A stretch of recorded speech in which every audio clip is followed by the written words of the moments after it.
Biar setiap hati di tempat ini memiliki kerinduan yang sama, yaitu selalu menyenangkan hati Tuhan. Biar hari ini kami datang dengan satu motivasi yang benar, yaitu untuk mempersembahkan hidup kami sebagai persembahan yang kudus, yang hidup, yang berkenan kepada Tuhan. Sebab kami tahu segala-galanya sudah Tuhan beri buat kami. Dan ini saatnya Tuhan kami naikkan syukur kami kepada Tuhan. Kami mau persembahkan hidup kami kepada Tuhan, menjadi persembahan yang kudus, yang berkenan kepada Tuhan. Mari urapi setiap kami Tuhan, kami hamba-hambamu, kami umatmu. Ingin terus dibentuk, disempurnakan, agar hari ke hari kami semakin serupa segambar dengan Tuhan Yesus. Terima kasih Bapa, mari berkati setiap kami, supaya kami boleh dengar firman Tuhan, boleh simpan firman ini dan lakukan firman ini dalam kehidupan kami hari lepas hari. Terima kasih Bapa, terpuji namamu. Semua kita yang siap mendengar firman Tuhan katakan sama-sama, amin. Silakan duduk, Bapak Saudara, shalom, puji nama Tuhan. Hari ini kita mau belajar tentang satu topik, yaitu sampai Sabat datang. Sama-sama katakan sampai Sabat datang.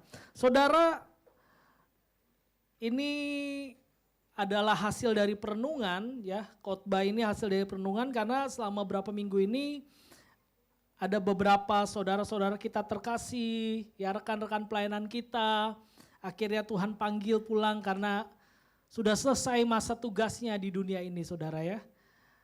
Minggu lalu ada ibu terkasih kita, saudara terkasih kita, Ibu Fris. Beberapa hari lalu ada juga rekan doa yang dulu sama-sama melayani, Ibu Lice. Lalu ada beberapa tadi barusan di meja makan, meja makan kecil sama Pak Iwan cerita. Baru pagi ini juga ada temennya yang udah lama gak ketemu, tiba-tiba juga meninggal, saudara.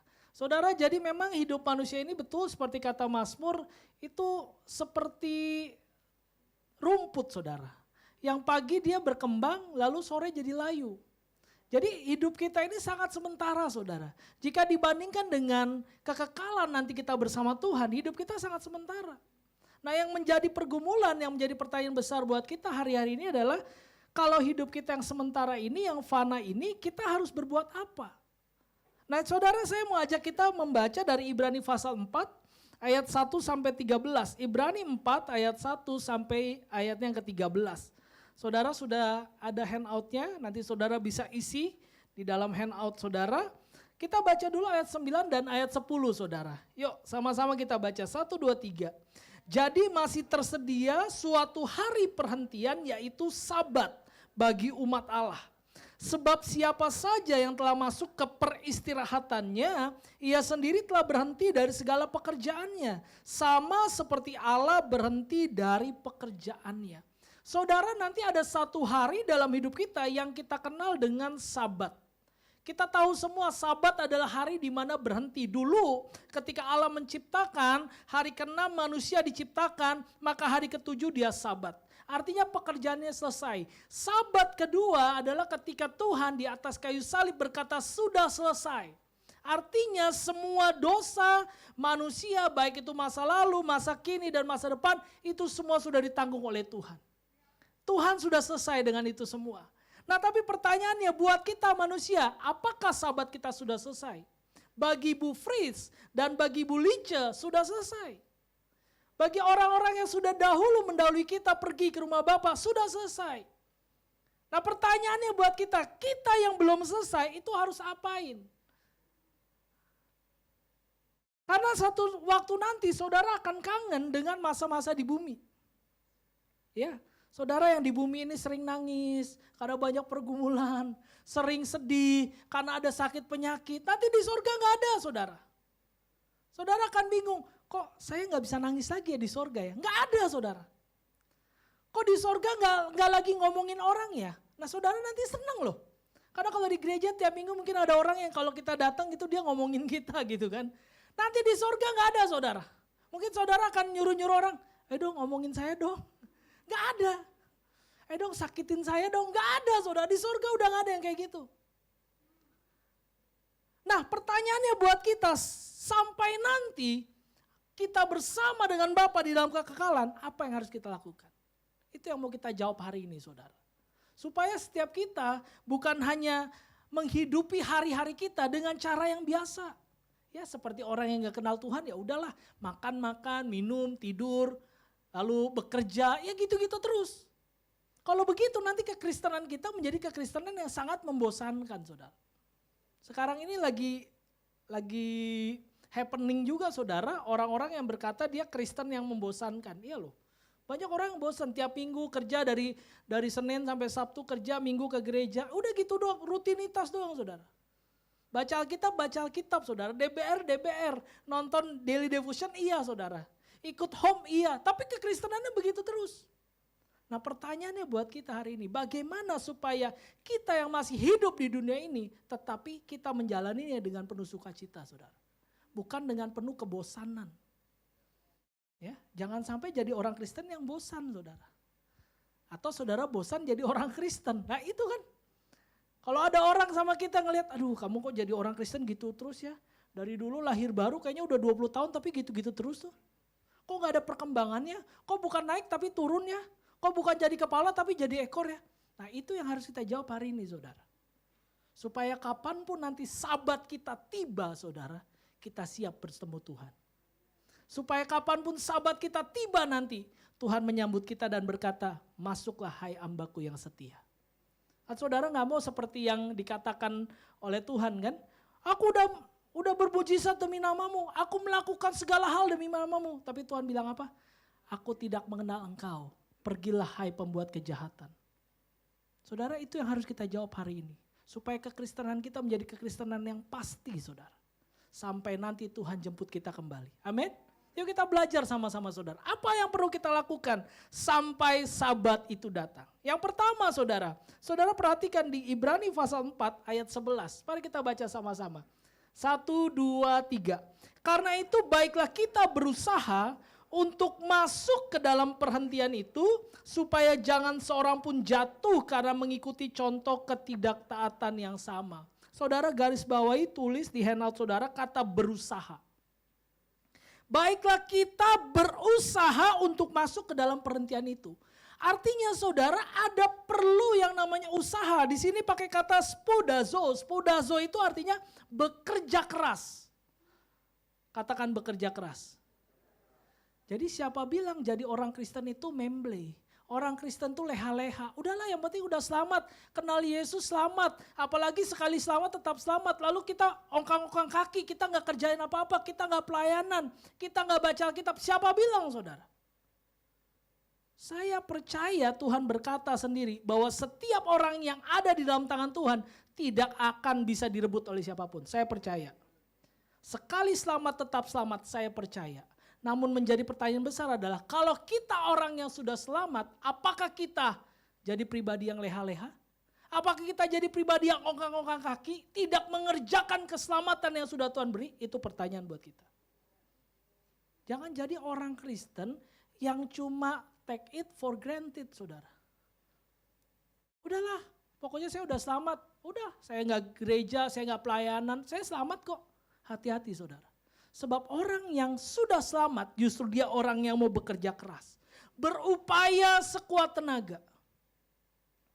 Saudara baca di dalam 2 Petrus 1 ayat 10. Karena itu saudara-saudaraku berusahalah sungguh-sungguh supaya apa? Supaya panggilan dan keterpilihanmu makin teguh.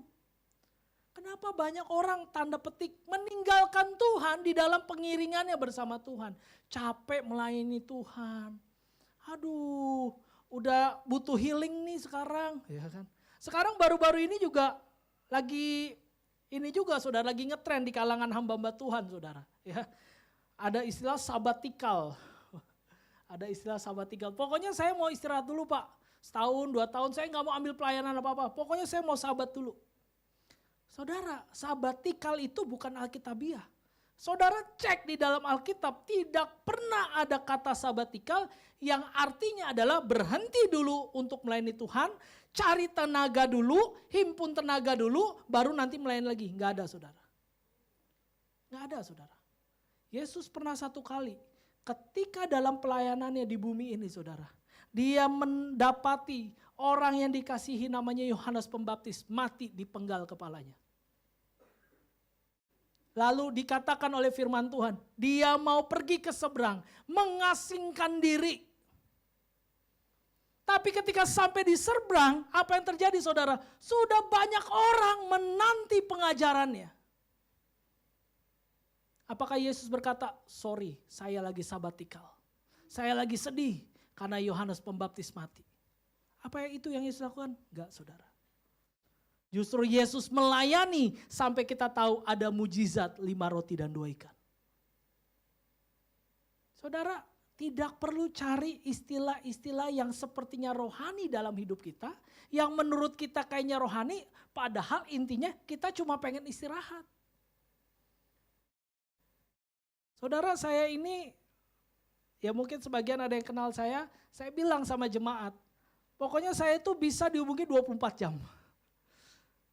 7 hari seminggu, 24 jam sehari. Kapanpun handphone saya itu gak pernah mati saudara. Kalau saudara gak percaya, tes aja. Gak pernah mati. Jam 2 pagi WhatsApp, kadang-kadang WhatsAppnya juga ada yang benar gitu, butuh Pak tolong Pak saya lagi di IGD, ada saudara berapa kali gitu. Saya telepon, ada yang begitu. Tapi ada juga Pak, saya mau tanya Pak, besok pelayanan jam berapa Pak? Jadi gak penting juga saudara, padahal udah ada warta gitu, udah ada news, ngapain juga gitu nanya yang enggak aja. Atau kadang-kadang tadi jam 1:30, Pak pegang City apa Milan Pak? Aduh saya bilang ini yang enggak aja nih. Kadang-kadang gitu saudara. Lalu biasanya saya tuh juga begitu, susah sekali kalau pulang pelayanan terus mau istirahat, kayaknya susah saudara. Kayaknya pengennya tuh standby terus.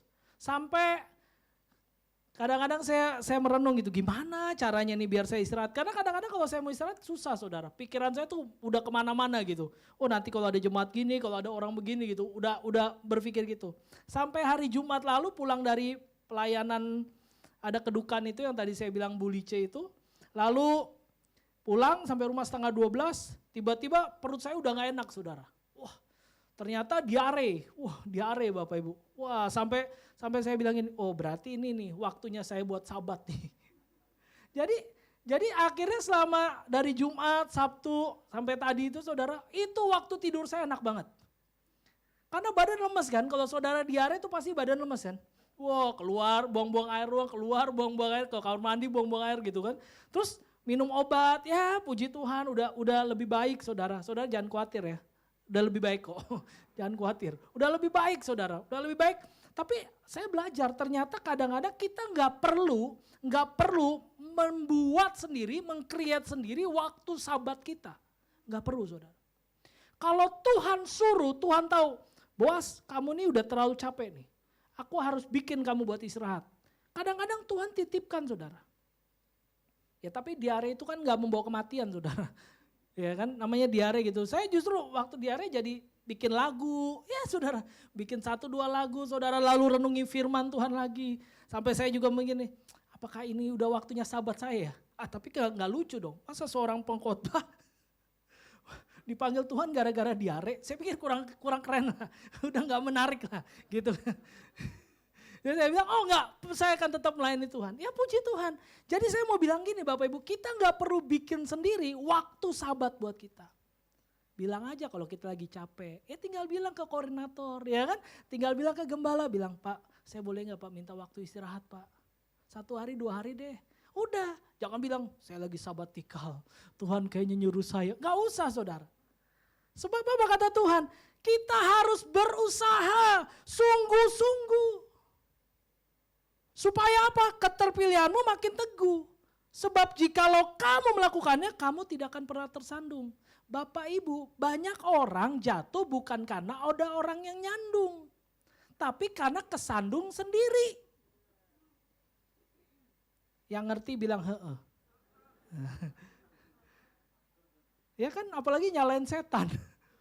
Itu tuh setan tuh goda-goda saya. Kata setan gini enak aja.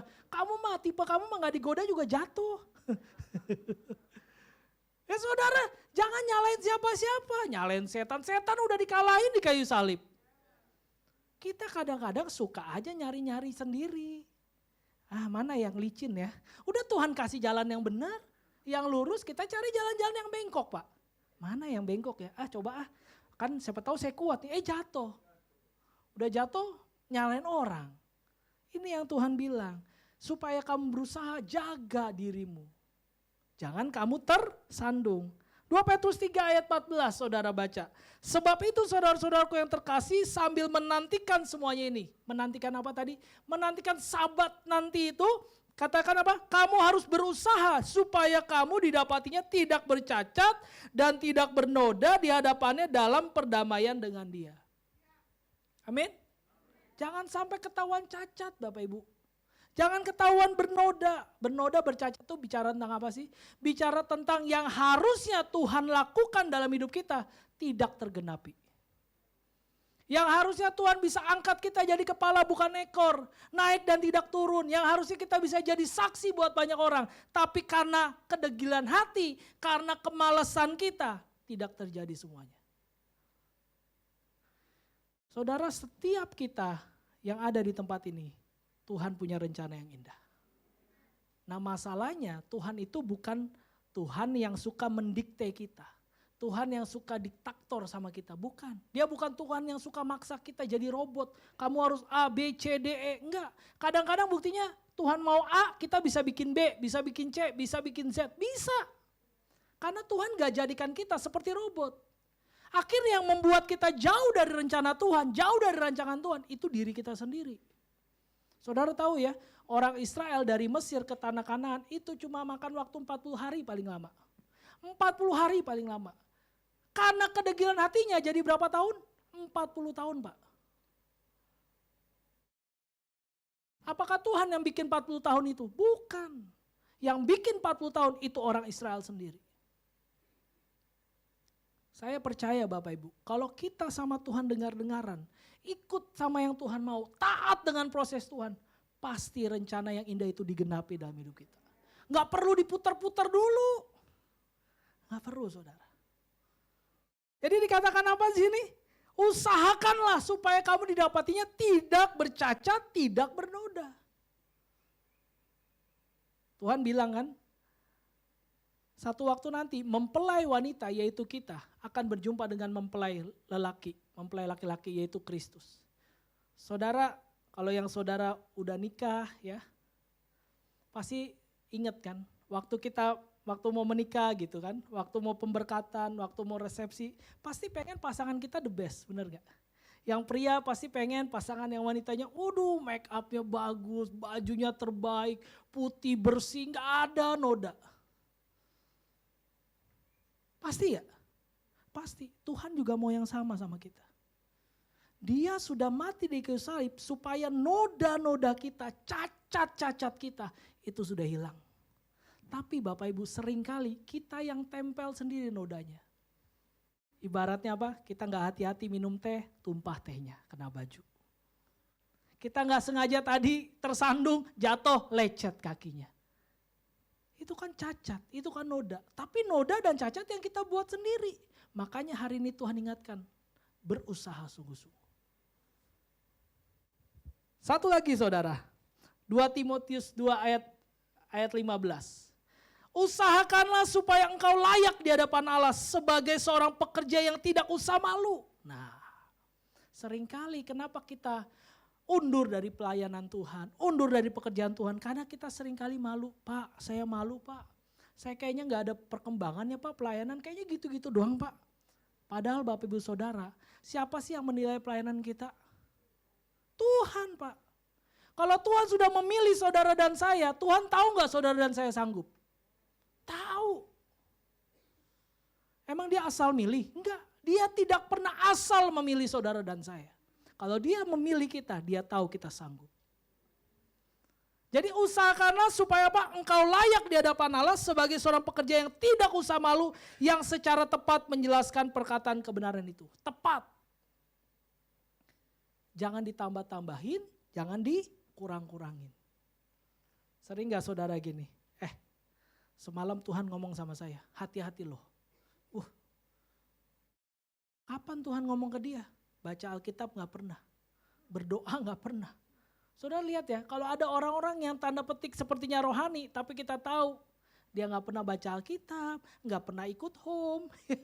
Hati-hati gak usah didengar. Dari mana dia tahu perkataan Tuhan kalau dia gak punya hubungan sama Tuhan? Dan yang kedua, kalau itu perkataan dari Tuhan, tidak mungkin menyakiti. Tuhan itu kalau ngomong Pak, Bu, dia lembut, dia gak mungkin nyakitin. Gak mungkin. Tuhan kalau menegur pun, dia menegurnya lembut. Ayo hati-hati. Saya sadar saudara, saya diare ini karena ditegur. Kenapa ditegur? Karena saya suka makan mie ayam di pinggir jalan. Siapa yang suka makan mie ayam di pinggir jalan nih? Yang makan pakai saus, saudara tahu sausnya itu? Saya udah tahu itu, saya pernah nonton YouTube. Sausnya mie ayam pinggir jalan, itu dibuatnya diinjek-injek. Cabai busuk, tomat busuk. Tapi saya demen banget makan itu. Amin. Sama kayak gitu kan. Kenalah waktu itu lagi kecapean, makan gitu. Nggak fit, kenalah. Dan saya bersyukur, ditegur. Ada lagi hamba Tuhan, udah bilang, awas kamu ya, sekali lagi begitu. Wah udah, saya, ya Tuhan enggak deh, paling enggak sebulan dulu lah. Ya saudara, jadi Tuhan itu bisa negur kita dengan cara lembut. Kan bisa aja Tuhan waktu saya lagi makan mie ayam pinggir jalan, tiba-tiba ditabrak truk, bisa gak? Kan di pinggir jalan makannya. Bisa aja, tapi Tuhan gak lakukan itu. Makanya Bapak Ibu Saudara dikatakan apa namanya, jangan malu, usahakan semua perkataan kebenaran itu tepat. Terus melayani Tuhan, terus beritakan firman, terus menginjil. Ibrani 4 ayat 11 bagian B. Supaya jangan apa saudara, seorang pun jatuh karena mengikuti contoh ketidaktaatan yang sama. Nah ternyata Bapak Ibu, kalau kita berhenti bekerja, kita menjadi batu sandungan. Jadi kalau saudara berhenti melayani Tuhan, pengen sabat, pengen istirahat, pengen healing, burn out, hati-hati kita jadi batu sandungan. Sekali lagi saudara belajar dari Yesus, belajar dari Paulus, belajar dari Petrus sampai akhir hidup mereka, mereka tetap melayani Tuhan. Saudara gak perlu tunggu nanti kapan waktunya, waktu Tuhan pasti terbaik. Dan waktu Tuhan pasti pas. Jadi gak ada tuh istilah buat kita ya Bapak Ibu, saya capek, saya males, saya letih, jangan saudara. Mulailah untuk tetap apa? Bekerja. Selama Tuhan masih kasih kesempatan di bumi ini. Ingat ini sementara kok, gak lama kok. Gak berasa Bapak Ibu Saudara. Saya tadi baru nanya sama Pak Aryo, Pak Aryo emang usianya berapa? Kok udah ngomongin MPP? 55 Pak, wah kayaknya mudaan Pak Aryo dari saya. Saya belum 40 saudara. Oh kayaknya badannya bagusan Pak Aryo nih. Saya mau nanya Pak Iwan gak enak tadi.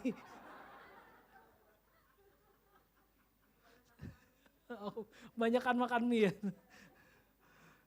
Pak Aryo loh 55. Bener ya Bu ya? Oh. 55 loh. Tapi masih gagal saudara. Terus melayani Tuhan, kita gak tahu usia kita sampai berapa, tapi ingat selama masih Tuhan kasih usia, tetap bekerja.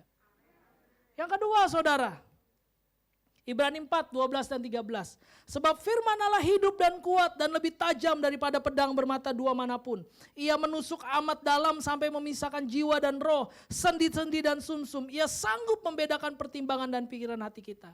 Nah seringkali kita pisahkan ayat ini dari konteksnya. Padahal konteks ayat ini sesungguhnya adalah tentang panggilan Tuhan. Tentang hidup tentang hidup melayani Tuhan selama Tuhan belum panggil kita. Selama Tuhan belum panggil kita untuk pulang ke surga. Jadi Tuhan bilang apa? Selama belum kita selesai di dunia ini, saudara apa yang kita lakukan? Kita harus bisa baca terus firman Tuhan. Sebab apa? Firman Tuhan itu menjadi kritikos. Nah, kata membedakan dari kata kritikos, inilah yang katanya kritik. Jadi mengkritik itu artinya sebenarnya menghakimi saudara. Izinkan kita baca firman Tuhan dan nanti firman Tuhan sendiri yang menghakimi kita. Artinya apa Bapak Ibu? Bapak Ibu tidak perlu takut kalau ada orang yang menghakimi Bapak Ibu karena mereka gak bisa. Satu-satunya hakim yang adil adalah firman Tuhan. Bukan orang lain. Orang lain gak berhak untuk menghakimi hidup saudara. Oh kamu begini makanya begini, oh kamu begini makanya begini. Gak perlu. Saudara gak perlu dengerin itu. Firman Tuhan yang harus jadi hakim buat hidup saudara. Bukan yang lain saudara. Jadi izinkan saudara baca terus firman Tuhan supaya saudara tahu bagaimana membedakan hal-hal yang benar, hal-hal yang salah. Karena seringkali kan meskipun kita udah lurus jalannya, tapi seringkali ada hal-hal yang mungkin belum benar. Ada yang harus perlu Tuhan betulin dalam hidup kita. Makanya izinkan supaya kita tetap waspada. Dengan apa saudara? Pikiran dan hati kita. Pikiran kita kan kadang-kadang ya saudara lagi beribadah aja pikirannya bisa kemana gitu. Waktu tadi saya sebutin mie ayam pinggir jalan, ada yang bayangkan? Oh iya tuh di belakang Sleepy ada tuh, enak tuh. Oh iya ya sausnya emang gitu, udah ada yang mulai tuh kayak gitu Bapak Ibu. Waktu saya sebutkan ada yang udah dipanggil Tuhan, ada yang udah mikir mau ikut.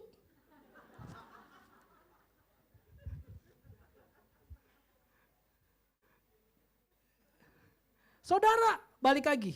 Jadi pikiran hati kita itu harus kita jaga saudara. Jaga, cek. Itu kan Amsal 4 ayat 23 kan, jagalah hati dengan segala kewaspadaan. Karena dari situ terpancar kehidupan. Hati yang bersih itu terpancar saudara. Saudara gak bisa tipu deh. Dengan pakaian, dengan skincare, gak bisa ketipu saudara. Saudara boleh ganteng, boleh cantik. Tapi kalau hatinya rusak, kelihatan saudara. Sebaliknya, saya yakin nih Pak Aryo mah hatinya pasti bersih. Soalnya 55 aja begini umurnya. Tapi masih bersihan Pak Iwan.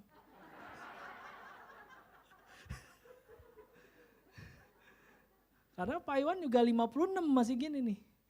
Enggak ya Bu? Saudara waspada dengan hati, waspada dengan pikiran. Cek dengan apa saudara? Firman Tuhan. Terus setiap hari kita mau diperbaharui. Setiap hari kita mau diperbaharui. Ayat 13 saudara. Ibrani 4. Dan tidak ada suatu pun makhluk yang tersembunyi di hadapannya. Sebab segala sesuatu telanjang dan terbuka di depan mata dia. Yang kepadanya kita harus apa? Memberikan pertanggungan jawaban. Ingat saudara, kita harus waspada. Karena satu waktu nanti kita harus berikan pertanggungan jawab.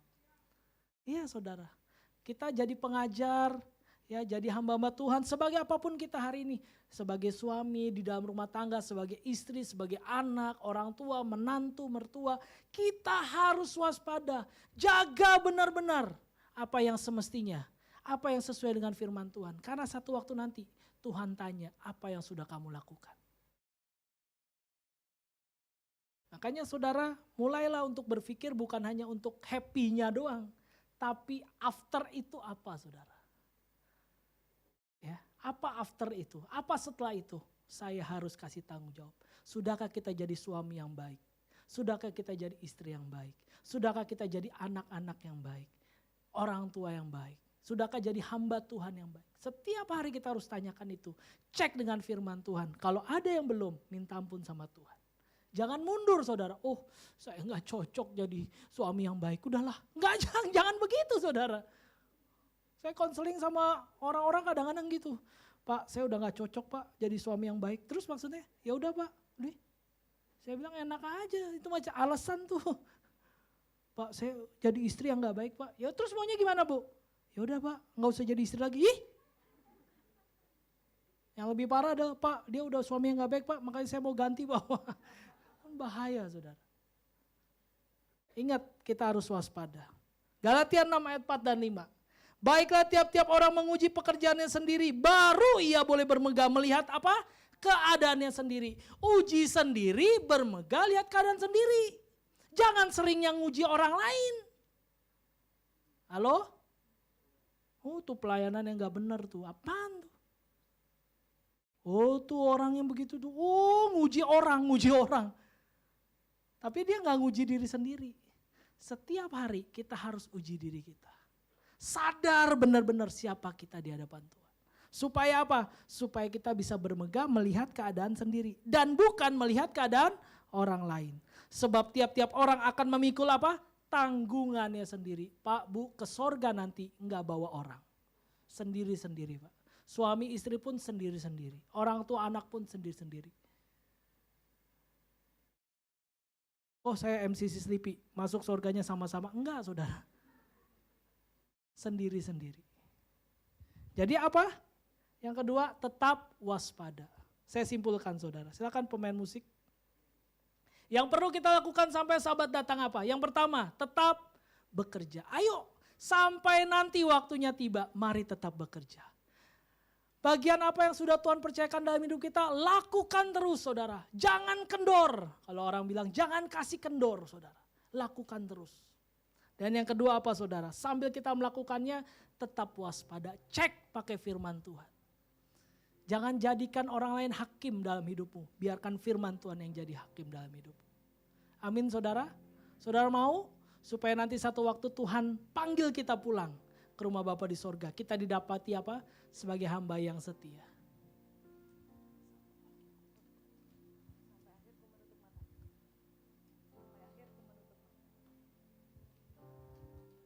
Kita angkat sebuah pujian saudara.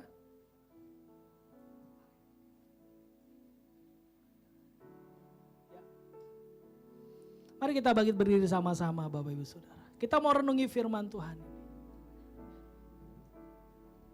Sampai akhir ku menutup mata, ku tetap setia menanti janjimu, sampai ku dapatkan mahkota kehidupanku. Ku tetap setia, ku melayanimu.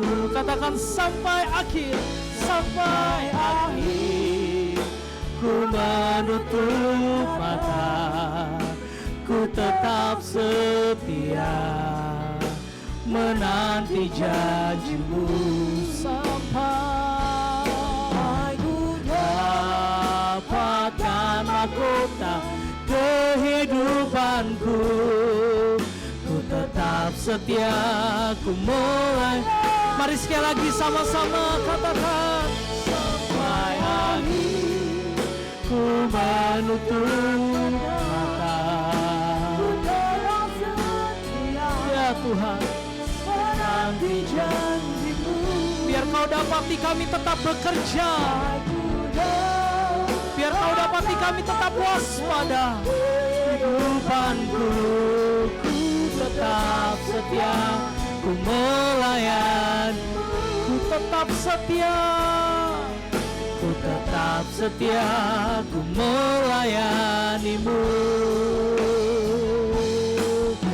Tetap setia, ku melayanimu.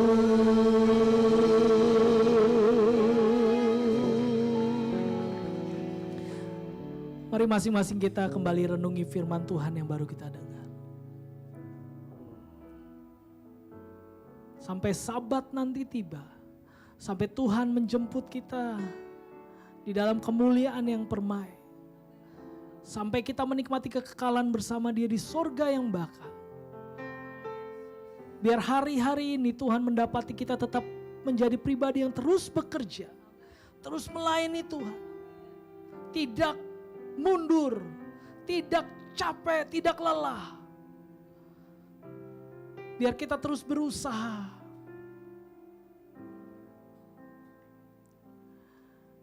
Dan biar Tuhan hari ini mendapati setiap kita menjadi pribadi yang tetap waspada.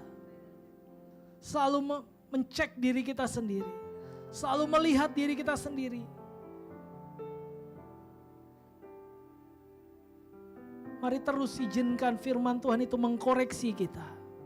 Kalau hari-hari ini ada pemikiran yang salah, ada pemahaman-pemahaman konsep-konsep yang salah tentang melayani Tuhan, tentang menjalani kehidupan ini, izinkan Tuhan mengkoreksi setiap kita. Sebab Dia firman Tuhan yang sanggup untuk membedakan hati dan pikiran kita. Firman Tuhan lebih tajam dari pedang bermata dua manapun. Izinkan hari ini Tuhan mendapati hati-hati yang mau terpaut kepada Tuhan, yang terus setia sampai nanti Tuhan memanggil kita kembali. Bapa di dalam surga, terima kasih karena firman Tuhan sudah kami dengar. Tolong kami Bapa, seperti komitmen kami hari ini. Biar Engkau terus dapati kami menjadi pribadi yang terus bekerja. Menjadi pribadi yang terus melayani Tuhan. Apapun yang tantangan dan rintangan yang kami hadapi. Selama di dalam pelayanan kami. Kami tahu Tuhan, Engkau sudah bersama kami. Kemenangan sudah Tuhan beri buat kami. Tolong kami juga ya Tuhan, untuk kami tetap waspada. menjaga hidup kami benar, supaya Engkau tidak mendapati kami bernoda dan bercacat. Berkati setiap kami Tuhan, umat-umat-Mu hari ini yang datang. Kami percaya masa hidup kami akan kami gunakan untuk kemuliaan nama Tuhan. Agar banyak orang dimenangkan, banyak jiwa dipersembahkan bagi Tuhan. Terima kasih Bapa, materaikan firman-Mu ya Roh Kudus dalam hati kami. Tolong kami untuk melakukannya. Di dalam nama Yesus, setiap kita yang sudah diberkati Tuhan katakan sama-sama. Amin. Tuhan Yesus memberkati.